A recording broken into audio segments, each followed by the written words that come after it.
बिस्मिल्लाहिर्रहमानिर्रहीम। अस्सलाम वालेकुम वीवर्स, आज मैं आप लोगों के साथ बैगन के पकोड़े की रेसिपी शेयर कर रही हूँ। इस तरीके से लंबे वाले बैगन के मैंने इस तरह कटिंग करके पीसेस स्लाइस में कर लिया और इसको थोड़ी देर आधे घंटे तक पानी में रखने के बाद इसकी ताकि जो भी कड़वाहट है वो निकल आए, और इसके पानी को मैंने निचोड़ लिया है। और इसके अंदर 1 table spoon chaat masala, 1 table spoon पिसी मिर्च, हस्ब ज़ायका नमक, और इसको इस तरीके से मिक्स करके फिर पकोड़े इसके फ्राई करें बेसन में डिप करके। तो इसके अंदर जो ये टेस्ट है, जायका है, वो बहुत मज़ेदार हो जाता है।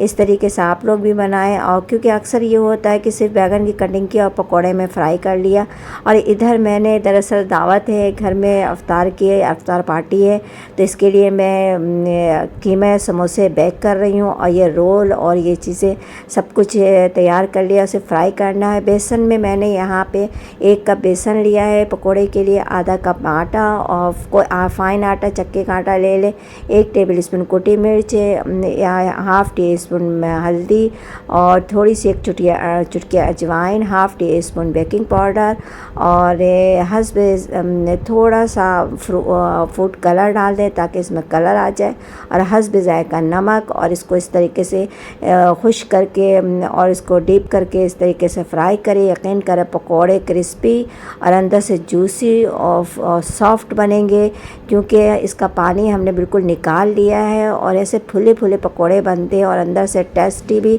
इसलिए कि अंदर भी मसाला इसमें मैंने जब्स कर दिया था। इस तरीके से आप लोग भी बनाएं। और मैं फटाफट ये तैयारी कर रही हूँ। रोल मैंने फ्राई कर लिया है ताकि टाइम में 5 बज चुके हैं और चीज़ें भी मुझे फ्राई करना है, तो इसलिए मैं अब फटाफट ये बैगन के पकोड़े, अल्हम्दुलिल्लाह ये देखिए कितने फुले हुए और कितने ऊपर से क्रिस्पी बने हैं। इस तरीके से आप लोग भी बनाएं। बहुत सिंपल और आसान तरीका है बैगन के पकोड़े